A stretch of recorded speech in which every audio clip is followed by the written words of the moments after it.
locally analytic vectors need cohomology. Yeah. Thank you.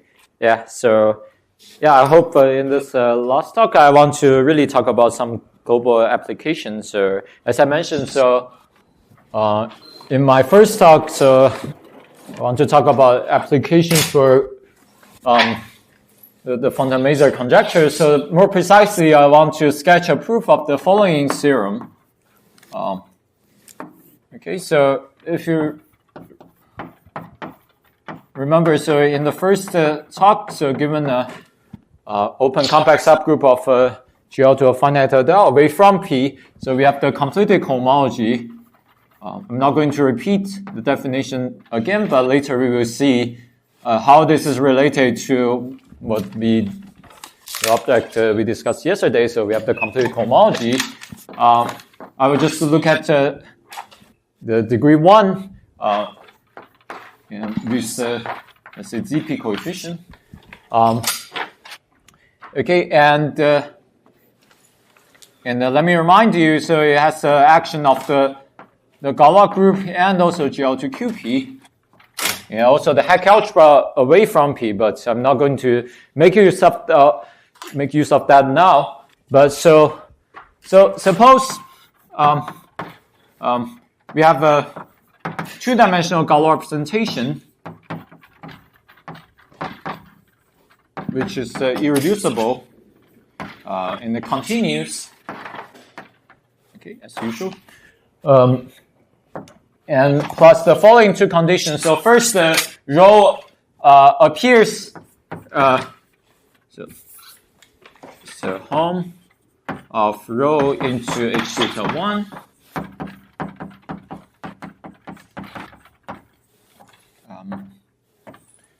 Is non-zero as a GQ representation. Okay, and so it appears as a sub. And second, let me assume that so at P it's the ROM. But just for today's talk, I will just assume we are in the simplest case in the sense that it has Hodge state weight 0, 0. So then in this case, actually, it's equivalent to just being Hodge state. So it's Hodge states of weight 0, 0, which is the same as the ROM of Hodge state with 0, 0.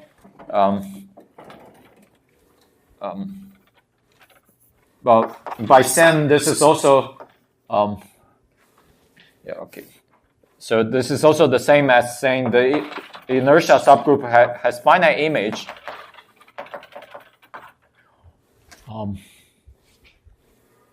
So the conclusion is that if rho appears as a sub and it's Hodge state of weight 0, 0, then rho comes from an eigenform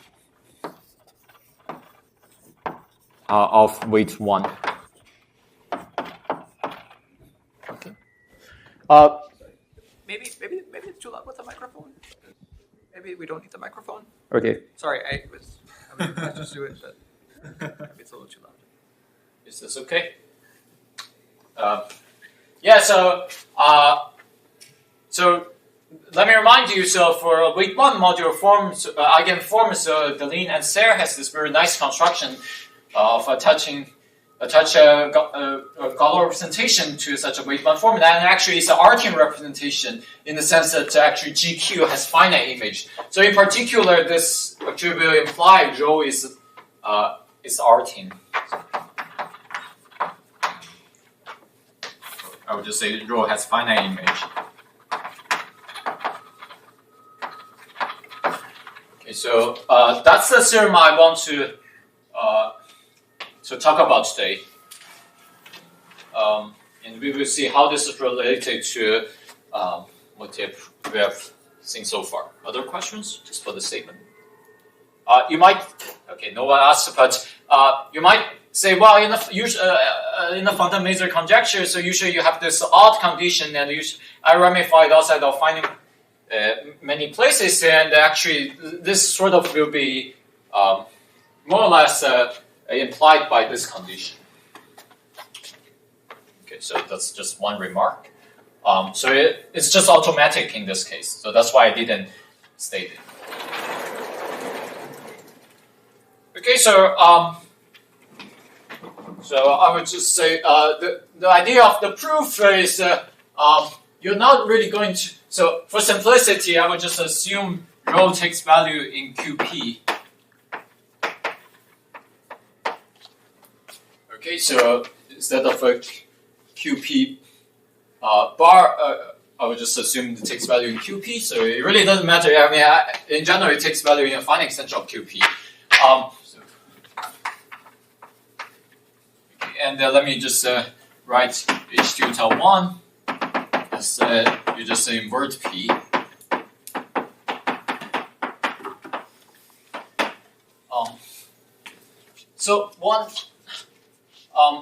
So here we will need the following theorem, which is really a consequence of a local global compatibility. Actually, we don't need really compatibility, but I will say what we really need. Plus so-called Cohomology model.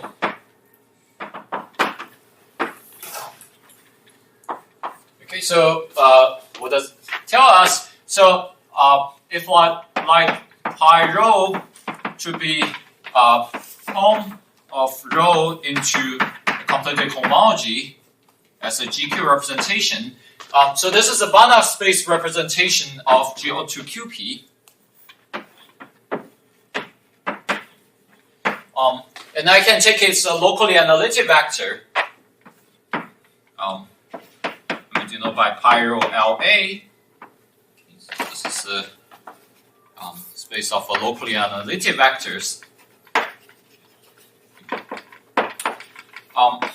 So the first thing is that, oh, sorry, I still need some notation. So throughout this talk, N will be the standard unipotent subalgebra, and B will be the usual upper triangular one. So the first thing is that actually the N invariant is 0.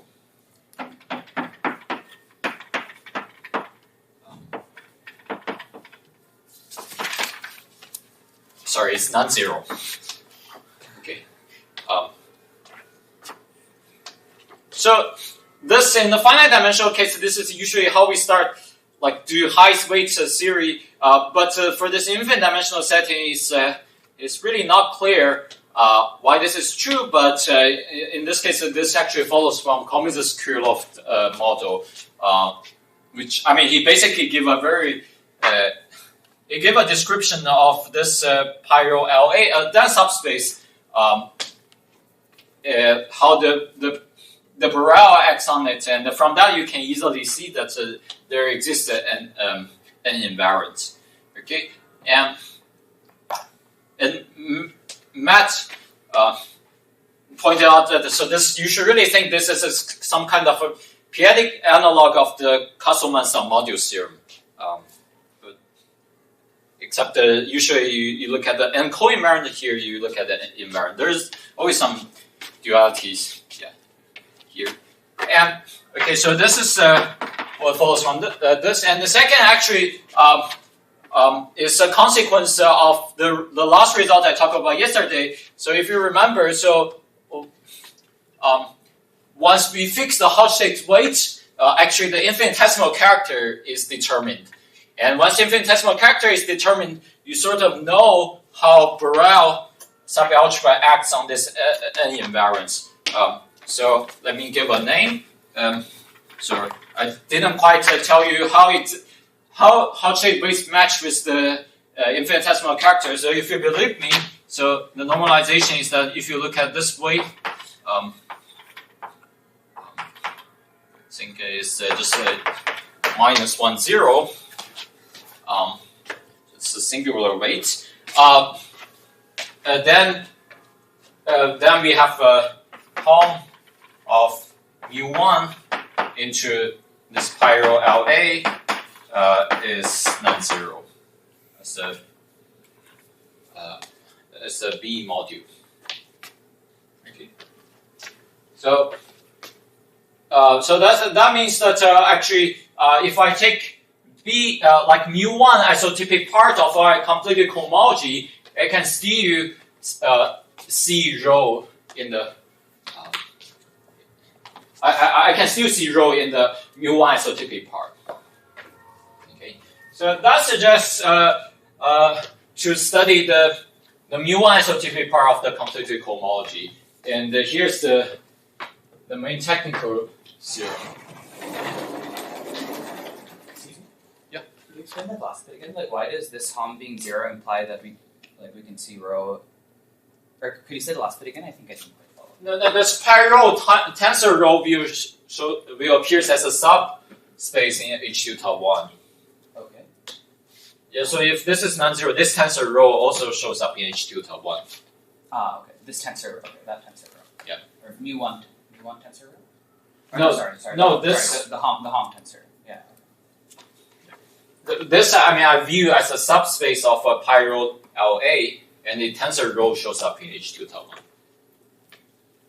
Excuse me, the two spaces, are they the same in invariance or? Which one? Well, you have in section 1 and section 2. Yes. One space presumably contains another. Yes. But do they coincide? That's a very good question. I think in this case, yes. Because we assume it's Hodge state of with 0, 0. If it's not Hodge state, then this is bigger. That the H can be non-semi-simple. Yeah. Thank you. Any other question? Okay, so now the main technical results, and hopefully I can give you some idea how this is proved, is the following. So I would write H2 tau 1 LA. This means I take the locally analytic vector, and let me tensor with CP. Okay, and just study this. Study the R home of mu1 to its as a B module. So yeah, you can ignore this R home. You just study home. Actually, R home and home in this case are the same. But I will just write this because it's okay, in practice that's actually what you do. So let me give a name. Call this maybe H2 tau 1 LA CP mu1. Sorry, this is over QP. So theorem. So first, is that actually it has a natural filtration.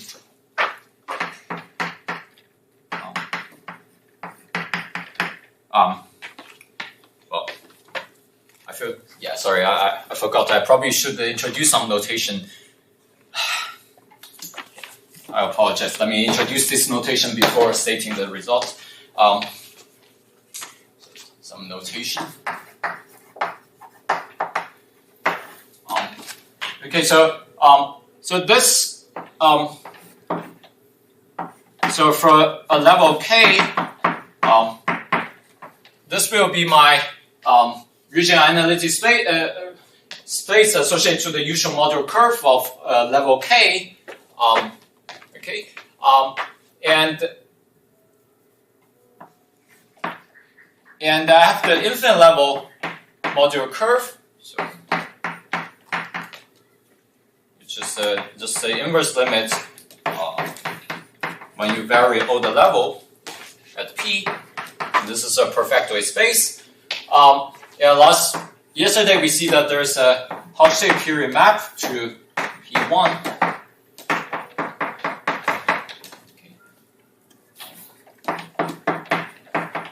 And so let me call this projection pi kp. I mean, I can do everything just on xk, but I think if it's easier, at least for me, to think about everything on p1. So, so what I'm going to do is really just to start with a sheaf. I will pull back to the infinite level and then push forward to p1. Okay, so let me define this omega smooth as basically what I just say. So you take the usual. So omega is the automorphic line bundle on xk. So sorry. So omega k, automorphic line bundle on xk. Okay, the ample one, whose global section gives you the usual weight one modular form. So I just put it back. Just as a sheaf of abelian groups to the infinite level.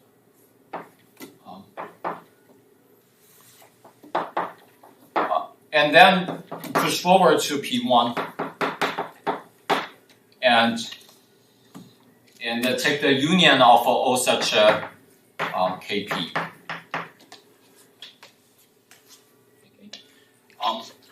So for people who know that, so this Hodge-Day period map really behaves like a affine map. So actually, I would say the affine space on both sides are really, in some sense, are compatible. So that's why when you do this kind of operation, you don't really need to introduce any. You don't need to do it in the derived sense. So this really just means that. So concretely, if you start with some affine, nice affinoid U, and so by this affineness of this Hodge-Day period map, so you can choose such U so that the pre-image is also affinoid, and actually comes from some finite level one. Let me call it maybe UK. Okay, and so concretely, omega smooth of U is just the direct limit of all the sections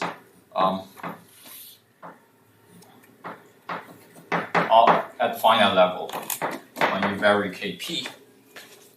Okay, so it's literally just you just take the union of section of K lower p, not K upper. Thank you. Can I this? Yes. So xk upper p is a perfectoid space, right? Yes. But there's also sort of like you could take the limit of x k upper p k lower p, but take the limit, sort of the uncompleted limit, and So this is the uncompleted. this is the uncompleted. Yeah. And is it true that the uncompleted limit also maps to p1? I don't think so. Okay. Yeah. I don't think you have the basically you're asking the coordinate function here. Descent to finite level. Yeah. I don't think. Yeah. It really comes from the approximation. So I just want to say, so for this, you should really think that this is just someone moving this omega from here to P1, and so for example, is global section is just a usual space of weight one module form. So the union or limit of a usual space of weight one module form when you vary level at P. Okay, and also you can, as usual, we know that also if you take H1, by Serre duality is on finite level is due to this space, so you still see classical module form. Okay, so but what we are going to do is that actually on P1 we have this very standard stratification, and I'm going to restrict my sheaf omega smooth on this stratification. So here's the main technical result. So first is that there's a nice filtration, H2 tau 1 LA. There's a natural filtration whose quotient is just given by H0 of omega 1 omega smooth. You restrict that at infinity. Okay. So it's just all the sections that define the open neighborhood of infinity. And the kernel is given by H1 of compact support of A1 when you restricted this sheaf to A1.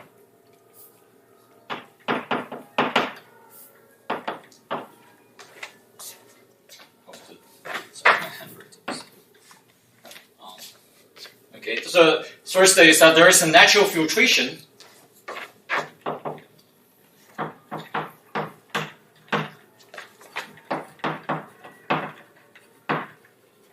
Okay, and the second statement is that so if you remember, so I told you that if you look at this mu one, so to be part, so you already fixed the infinitesimal character. Right? So that means I also fix the Hodge-State weight. But here my Hodge-State weight is 0, 0, which just tells me that the eigenvalues of the Snell operator is 0, but it still doesn't mean it's a semi-simple operator. So here I have the Snell operator, okay, and there is a nilpotent.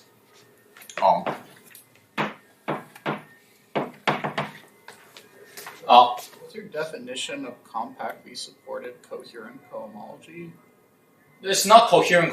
You just think of this is just a topological space and the sheaf of a billion group.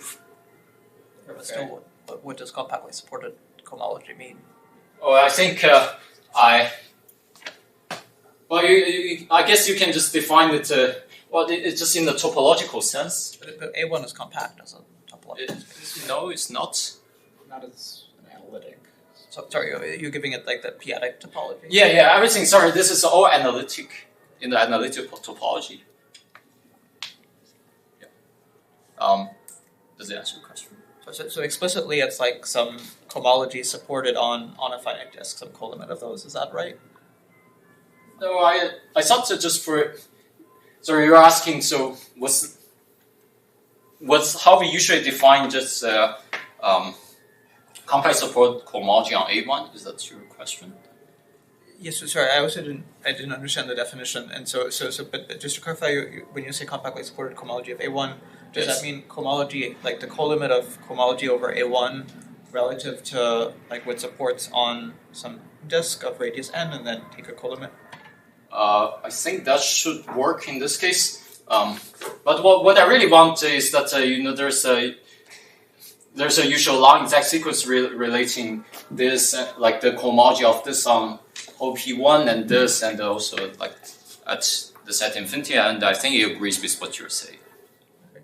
But also, could you clarify what omega smooth, like what kind of object is omega smooth? It's just you can just take it's just sheaf of a billion groups. And it's a sheaf of a billion groups. Sorry, on A1, like on A1 that has a Berkovich space, or like what kind of? Sorry, I'm a little confused. Well, I think for me it's just I was just thinking about that using adic space, but I would assume the Berkovich space also works in this case. Sorry, okay, but so a sheaf of a billion groups. Yes, just sheaf of a billion. Yes. Any other question? Yeah. So just to clarify, you want this sequence basically to be an excision sequence on P1? No, it's the other. You see the it's not the right. I guess there are always two excision sequences, maybe. But no, it's that's a good point, but no. Okay. Yeah. So let me come back. So there's a Snell operator acting here because when you tensor with CP, you look at the GQP action. And the Snell operator, it's basically because Hodge-State is 0, 0, so its square is 0. So you can ask how it acts. So it turns out that Snell operator is 0, and Snell operator is 0 here. Okay, and then it just induces a map from this to this guy, and that comes from excision.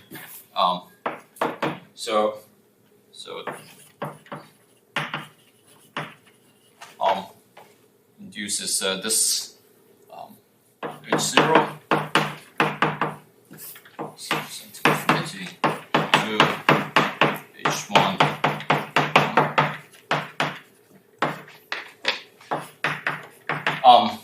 And actually, this is the same as we have the excision. So agrees.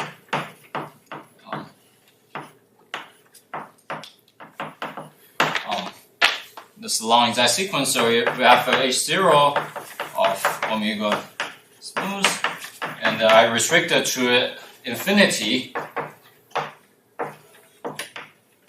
and then goes to H1C A1, and then it goes to H1 E1 omega smooth. Okay, and my claim is that these two maps are the same map.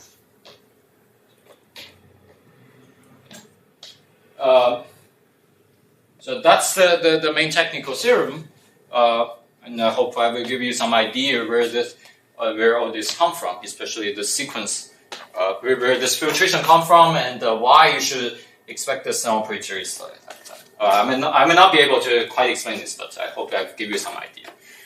But are there questions for this statement?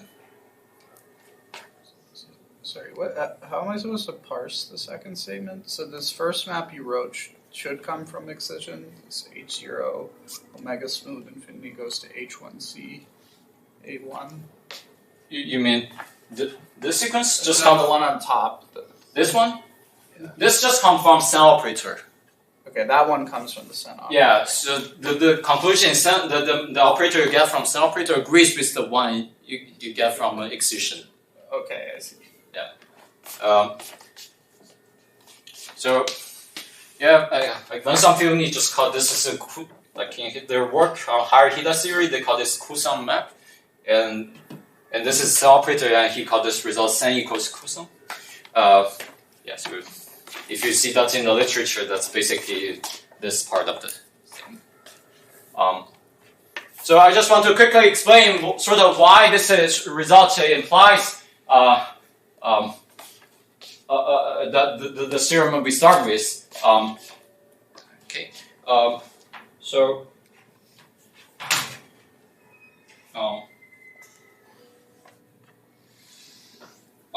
let's assuming this and finish the proof.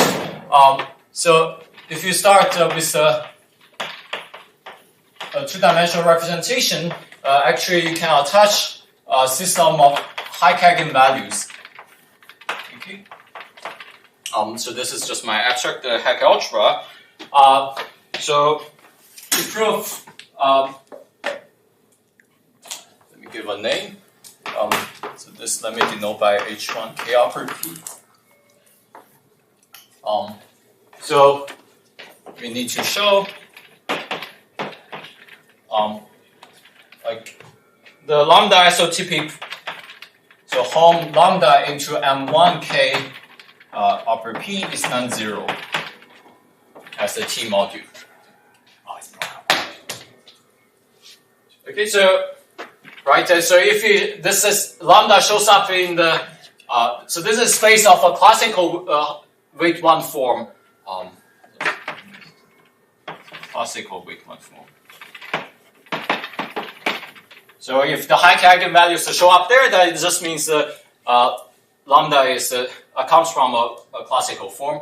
But we also know that actually the action of Hayek algebra here is semi-simple. So this is the same as if I just localize at the kernel, this is non-zero. Okay. So just localize at this maximal ideal. This is non-zero. Okay, so now suppose not. Let's see what will happen. So first, this localization is zero, but also this H1 omega smooth is also zero. Then I'll just probably write down that implies so Hi of E1 omega smooth when you localize at kernel lambda is zero.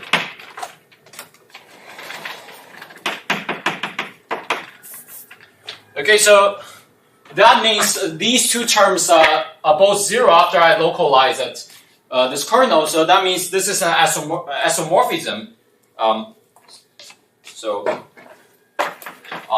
This let me give a name.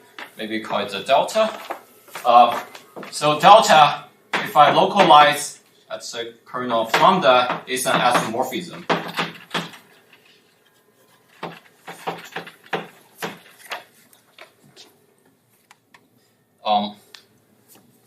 Okay. So now, if that just means that if I localize at this maximal ideal, the Sen operator just sends this to this, and this map is an isomorphism. So that means if I take the Sen operator equal to 0 part, it's just equal to this one.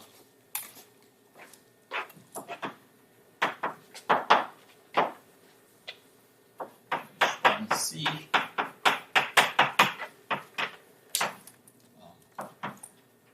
Localize it. This maximal ideal, which is the same as this one, because now delta is an isomorphism.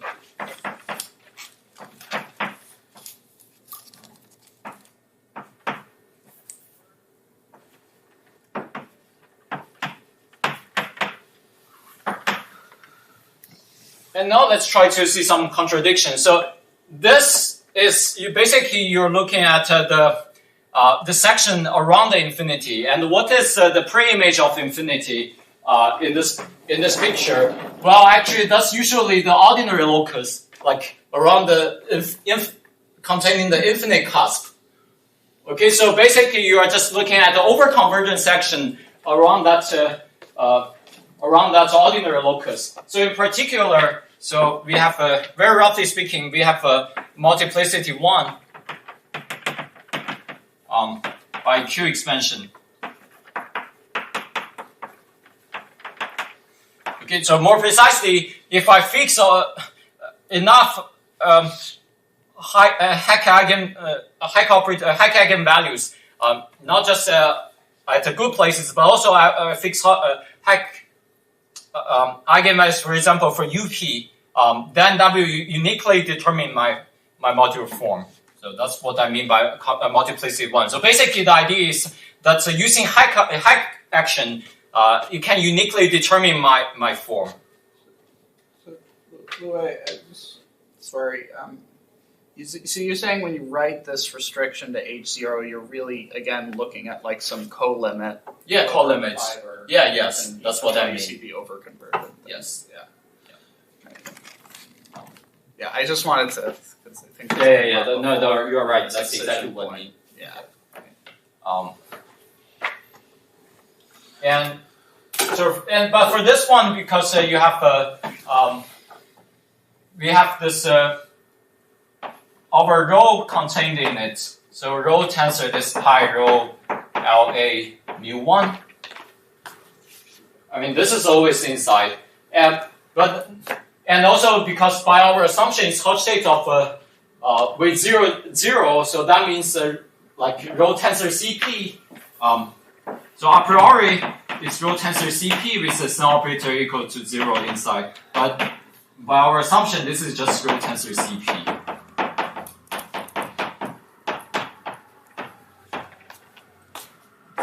Okay, but now this is two-dimensional.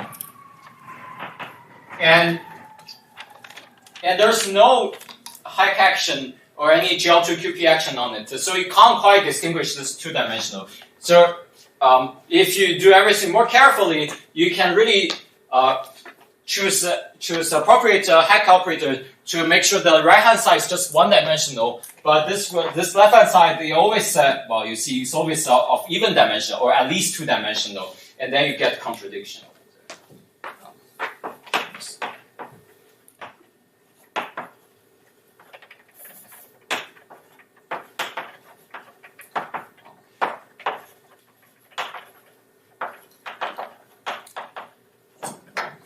So that's roughly So that's a sketch of the proof if you assume this theorem. Okay. I'm using also part 2. Yeah, I'm using part 2. Yeah, so I'm using this theorem. Well, this theorem I'm not going to say anything. I will just admit it. I'm just saying that modulo these two theorems, then we can just prove the first one. Other questions?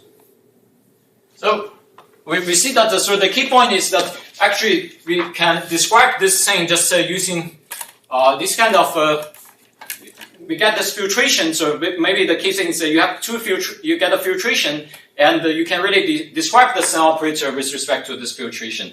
And now I just want to how much time do I have? Yeah, in the last 20 minutes or something, I want to just tell you where this comes from. Okay, so you can't forget about any global, like our representation now. It's just about this space.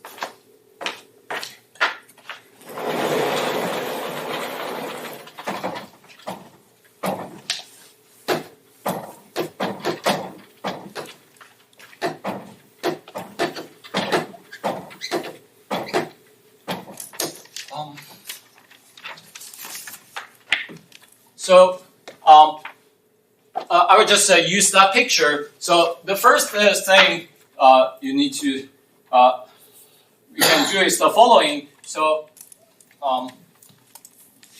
so maybe it's better to repeat this picture.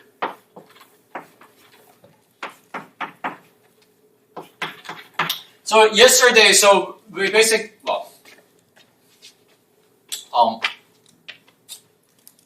well, the first thing, yeah, I already promised this. So is that actually you need to relate completed cohomology what we have done so far. So it's the following. So so this is a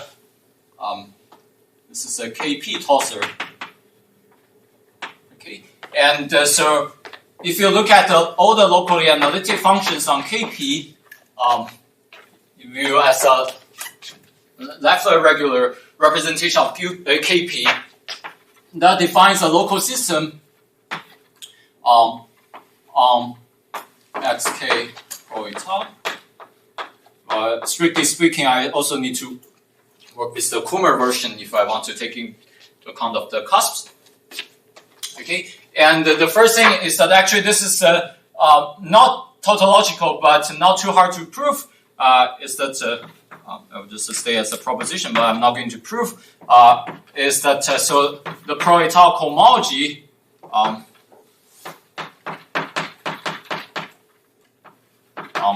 pro-Kummer-étal cohomology of this sheaf of this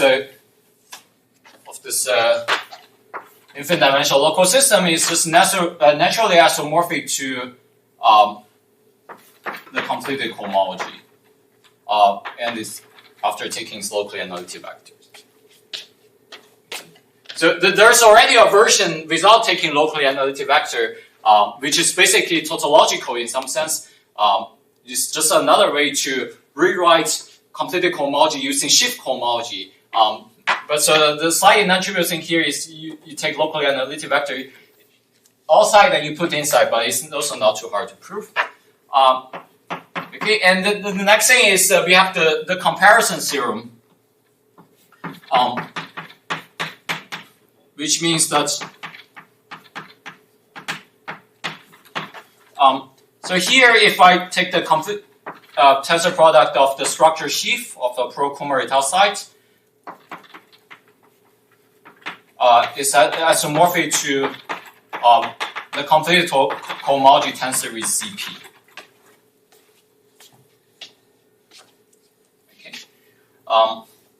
So that means after tensor with CP, then we can just understand just by calculating the shift cohomology. And let me remind you. So last time,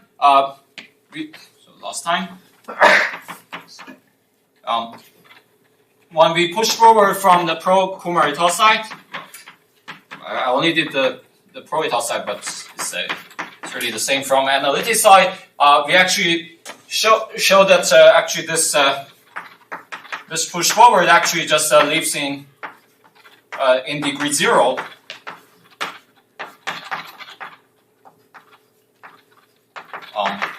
And it's nothing but, remember this called pi k. It's just you push forward the structure sheaf of the infinite level and take its locally analytic vector. Okay. And this is something we have some understanding last time. And so, but as I said, I don't want to really work on this side, so I really want to work on P1. So actually I can, instead of pushing forward along this side, but I push forward along pi Hodge state. So let me make this definition. So OLA is the subsheaf of if I push forward the structure sheaf along Hodge period map, it's the subsheaf of locally analytic sections. So concretely, so if you take a quasi-compact open subset, it's always stable, fixed by an open subgroup of GL2QP, and you can just take the sections, locally analytic sections with respect to that group. So this you should think it can also be obtained like what I did there. You just in some sense pull back this to the infinite level and push forward. So at the end, what you get is that actually this is also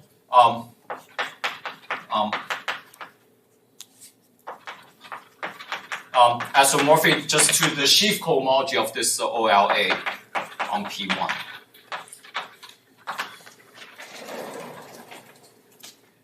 Okay, so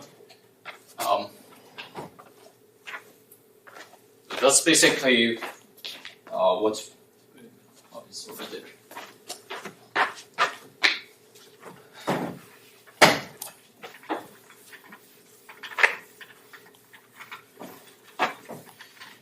Okay, and now it's clear what we are going to do. So we want to take this R home of mu1 into the cohomology. I can just try to, so this OLA, yeah, I forgot to say, so let me remind you, so there's a natural action of the Lie algebra.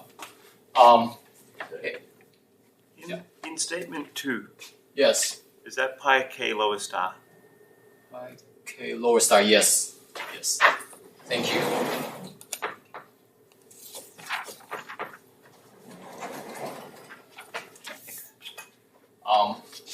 So the Lie algebra also acts on OLA, so then you can just try to compute this mu1 isotypic part of this sheaf. So and actually this result is really implied by the following theorem.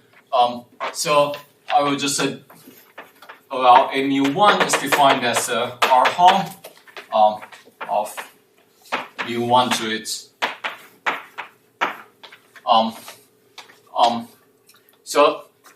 actually it has this following form.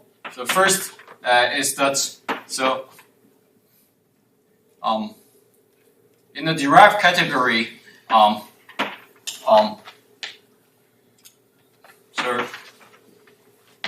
it says inside of the following triangle. So did I give a okay I didn't, so let's say J is from A1 to P1, and this is I.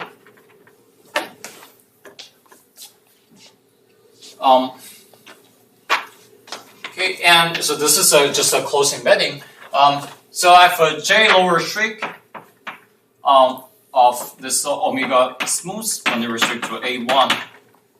Okay, so when I write the compact support cohomology, I really just mean the cohomology of this sheaf,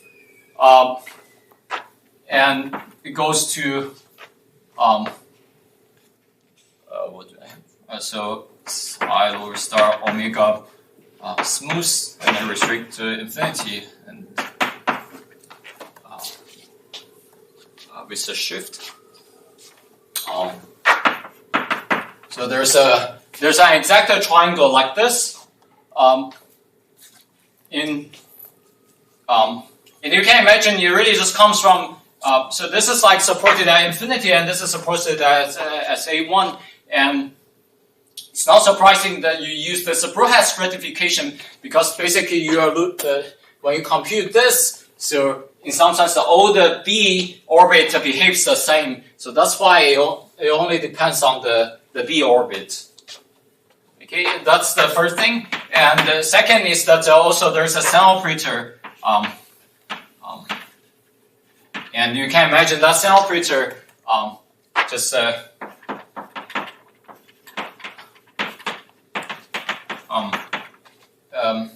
it induces a map from this to this. And this is just coming from, so this is induced by Sen. It just sits in the lines, in the triangle, so I'll make one smooth.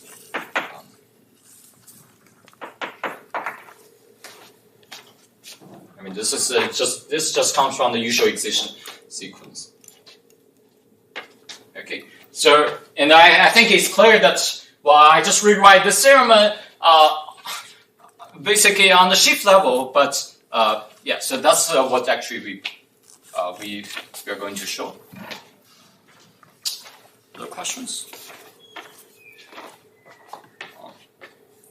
Yeah. Can you say a little bit about so when you say that there is a Sen operator, I mean this is coming from the Galois group. Yeah, just on the Galois group. But also this is outside the usual. I mean, it's not, these are not finite dimensional objects and so forth. But yes. So okay. Yeah. Yes. Actually, as I say, Sen has some infinite dimensional version, and they actually can apply in this case. Yeah. So, but we also let me remind you. So Sen operator. Maybe. So actually, you can also forget about the Galois action. So this is also I stated last time. Is that so? Let me remind you. So this I defined this N0, B0, and G0 last time. So I mean it means that So at each point X, the fiber is just the corresponding nilpotent and corresponding Borel. And so last time we showed that N0 annihilates OLA. That's basically what follows from we proved the last time. So because this is up to a scalar, this is essentially the geometric Sen operator. So as a consequence, you get to this this quotient acting on OLA, in which you can identify with a Cartan, and what we proved last time is that we proved not proved. I never proved anything, but what you can show is that this particular element, its action gives you the Sen operator. So this is Sen. Maybe I should clarify. So this is an arithmetic Sen operator. So the original like study by Sen. So the point is that using this description, you can now completely forget about Galois action. Now it's just a completely a problem on P1 about all these kind of how this differential operator act. And so when we actually prove what we really prove in this result, we just use this description, not the Galois description. Like we just identify that with this operator, and this is much easier to study. Does that answer your question? Okay, so finally, I have 2 minutes, and let me just say what's the local calculation. So I don't think I have time to say two, and also I don't have a good way to think about two.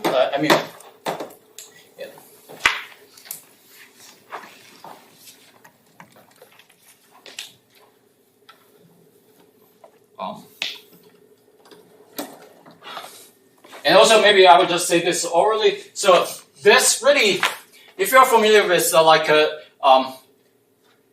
this perverse shifts on P1, so actually this is really the tensor product of some perverse sheaf on P1 with omega smooth.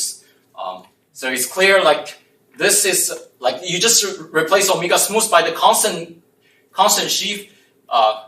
Constant sheaf. So this is a perverse sheaf, and after sheaf by 1, this is a perverse sheaf. This is a perverse sheaf, and actually you can show that there's a non-zero extension, and that exactly gives you this. This is coming just for people who are familiar with perverse sheaf on P1. Okay, so now the key calculation is last time. I shouldn't erase that. So not only we prove this, but we also give a description of this using the right-hand side. So let me just explain the notation. So this is P1, and this is xk. And my notation here is that, so I have some affine U, and let's say this pre-image is also affine, let me denote by U infinity, and it comes from some affine on finite level, let me denote by UKP, or UK. Okay, and what we actually proved last time is that, this OLA, let's say the section at U, if you take the completed tensor product over the structure sheaf here to infinity,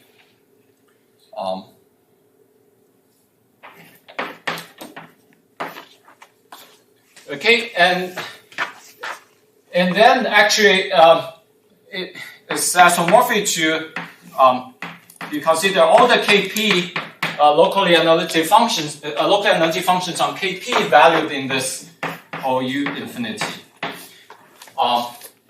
given by the usual orbit map, except it's not surjective and it's annihilated by this condition n0 equal to 0. Okay, so this is what we basically what we proved last time. So this again, you secretly identify this with geometry as an operator, and so now you can imagine what we are going to do is that, well, first actually this n0, let me just remind you, is just defined on P1. So I can just rewrite this first as taking value in the structure sheaf, just using the structure sheaf on P1 and take n0 equal to 0. Then base change to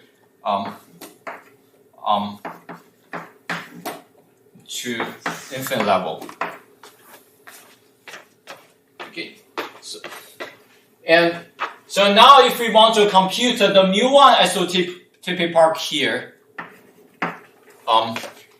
and I just need to also put mu1 isotypic part here, and the mu1, essentially comes from the G-L2 action. The G-L2 action just comes from the left regular or right regular action on KP.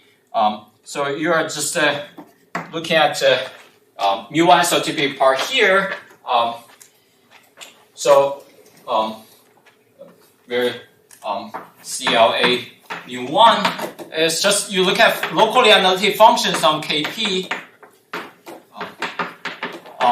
such that let's say FBG is equal to let's say mu1 tuta B FG, where B is a neighborhood of 1 in the usual route.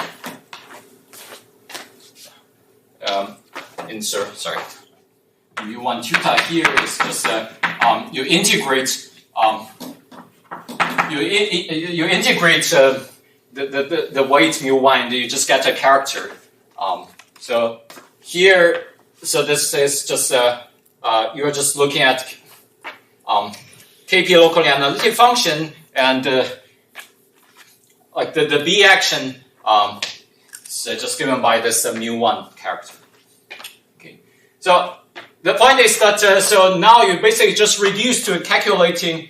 Let me just say this tensor, so OU, and then you take the n0 equal to 0 parts.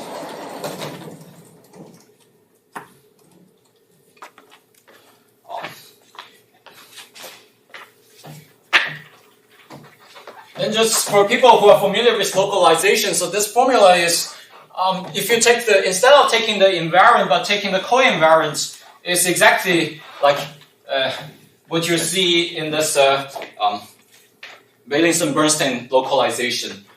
Their formula is obviously representation, G module, tensor with structure sheaf, and then you take the n co-invariant. So here is like a dual version. We are just consider an invariant. But the result you can imagine is just up to a dual. But everything here is not algebraic, but just locally analytic. But module of this duality and also this everything's analytic, but it's essentially the same formula. So how should I compute this? I just need to compute. I will just give you some. I will just compute this at some point.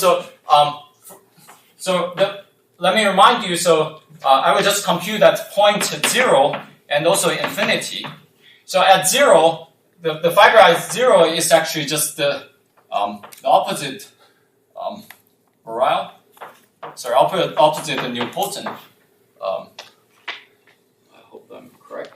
And at infinity, it's just the usual nilpotent, if I'm using the correct normalization. So that means that if I really just calculating the fiber at 0, I'm really just calculating the homology with respect to this unipotent, this Lie algebra. At infinity, I'm basically just calculating this. Okay, and so that means if I just take the fiber, so I can just not forget about that, then I'm essentially just calculating the n homology of this space of this G module. So yeah, so as usual, this is a G module. G is the Lie algebra just by acting on the right, and actually, so if instead I would just consider all the function. So if I just look at the stock,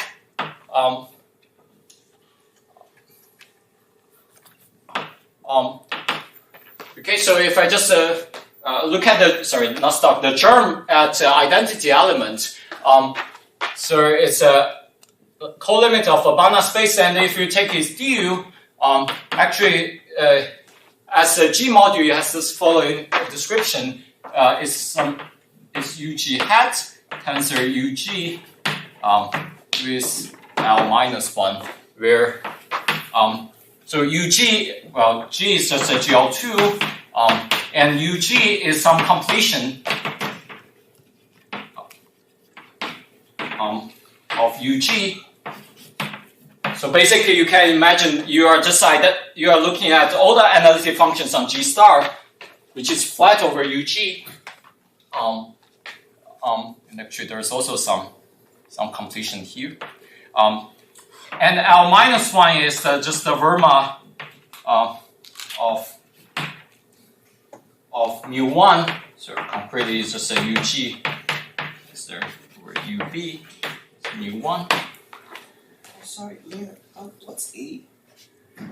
What are we doing? You're taking the germ to the local functions at identity. Sorry, this is a germ at identity.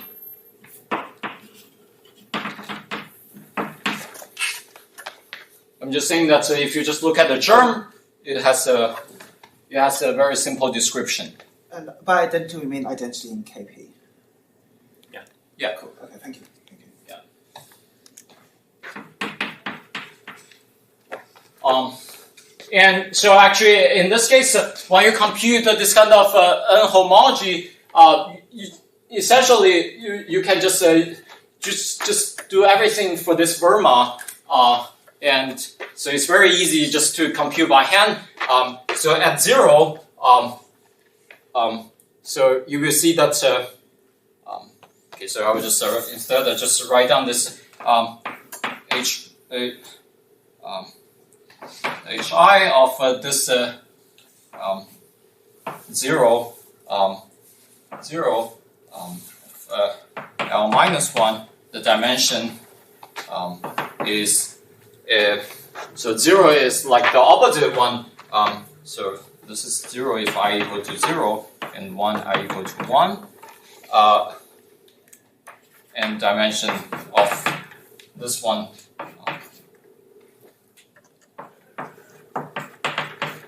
you just get the opposite.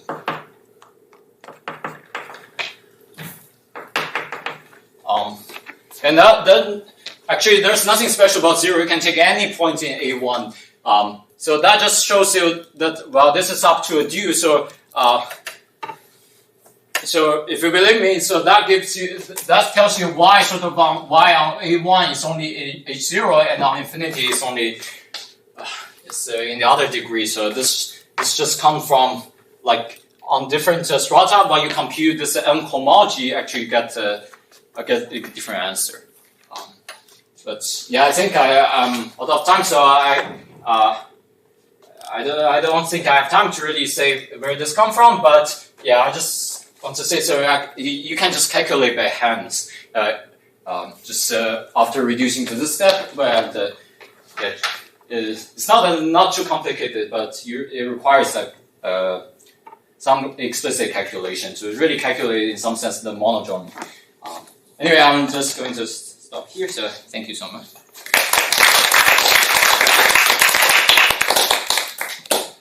Any questions? So in this computation on this last board, you're computing the kind of derived invariance or covariance. Yes. So you're doing a lot, but in the original formula, you guys had invariance. But is that because the derived? Is that because here the other? So yeah, the other cohomology vanishes. So I'm not sure this is what you're asking. So I think secretly at some point I put mu1 inside. So I interchange the step of taking mu1 isotypic part and n0 equal to 0 part. So far, if I do not put this mu1 n0 equal to 0, I don't need, I mean, it's the derived, whether it's derived or not is the same. But after putting this mu1 inside, then this has to be understood in the derived sense. So that's why you start to see this kind of thing. So yeah, secretly I already, yeah. So the last line is derived already. This is derived.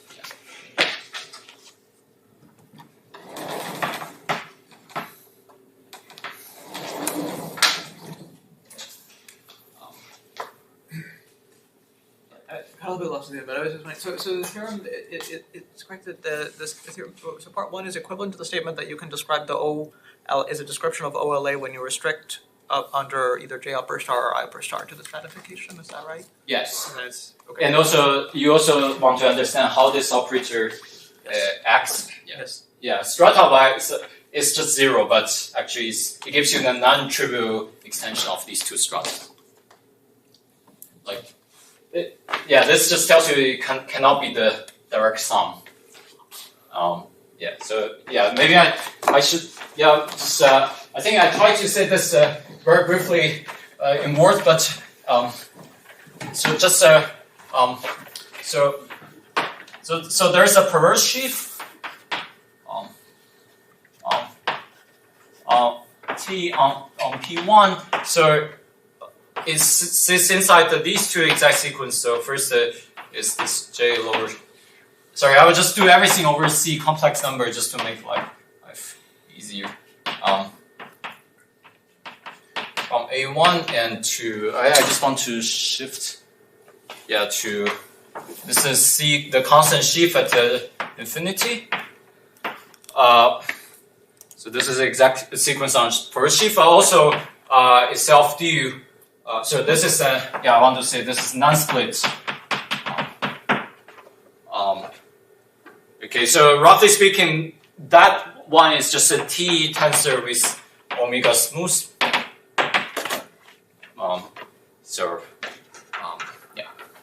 By the way, is there some a priori reason that it should look kind of like a Miopter shifted perverse sheaf? That this OLA when you... That's a good question. I should be able to answer, but Sorry, what was the question? Like, there's some shift of degree to make it perverse. Well, I think the reason is that we are just taking H1 of our sheaf. So if we really want to use the correct perversity, we have to already shift the sheaf in beginning to. There's a shift in the beginning. But I was just wondering, is there some a priori reason that it would live at sort of 1 degree? Yeah, I think one just comes from the dimension. Just like when we consider all these local systems, like this shift cohomology. I mean, if you want to like make a perverse sheaf, we need to shift it to shift by 1. But I never I just want to say that I didn't shift it here. If I shift that, then I think I will get the perverse sheaf. Right, I guess you mean, like, for example, if you, I guess, have higher dimensional versions of these constructions. Yes. And in those higher dimensional versions, do you also get a perverse sheaf up to some shift? Well, first, it's not quite clear to me what perverse mean, but I would say yes. But again, I don't know what perverse exactly means. Already in this case, it's not quite like this is some very huge thing. Yeah, but yeah, as I say, but it looks like just perverse sheaf tensor something, so it behaves like a perverse sheaf. Yeah.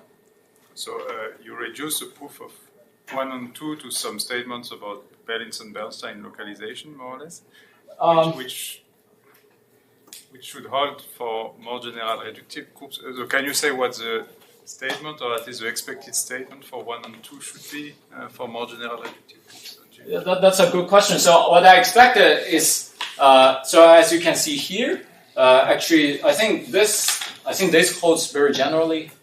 So I think, yeah, in the end, at each point, so when you compute a fiber, you really just localize like this kind of verma.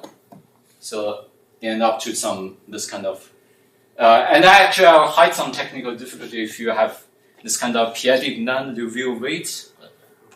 Also, from that, I think you can just read whatever you see in the algebraic localization, and then you can deduce the result in this case. But for 2, actually, I don't know exactly how.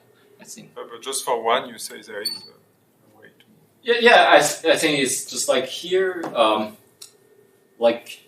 When you just, instead of using that and just using L minus 1, you are just, I think, taking the co-invariance, if I understand. Well, this is already due, so you are just taking the co-invariance and, so I feel this is just like computing, like the usual localization. Like you have a representation, your tensor structure sheaf, you consider the co-invariance of N0. But I mean, here actually I'm also, it's not quite actually this is at a singular weight, so actually you have to, it's not quite, sorry, I just don't know for localization at singular weight, so it's not quite like that, but I think for regular weight it's basically, you can just do that. Yeah, there may be some discussion of this in Toby's ICM notes. Toby's ICM notes. He talks a bit about this kind of formalism. So one thing is in your paper, you kind of computed somehow with these sort of explicit coordinates. And is that happening here somewhere secretly, or is it being suppressed? Or is that kind of happening instead with this CLA-KP picture? No, I think that's a good question. Yeah, actually, secretly, I think those coordinates is like, you try to write down this space explicitly. This space, I would say, without this mu1, you want to write down CLA n0 equal to 0 explicitly, you just cook up some coordinate. Yeah. So it's So this is just a coordinate-free way to do things. But as I say, if you really want to compute for two, I don't know how to prove this without some explicit calculation. And at that point, you have to go back to those coordinates. Yeah, but it's not too hard to. Yeah, you just need to introduce some log function. Yeah, but not very complicated. Like I think if you want to describe OLA, you need to introduce a lot of coordinate. But for this part, actually, you don't need that many. So.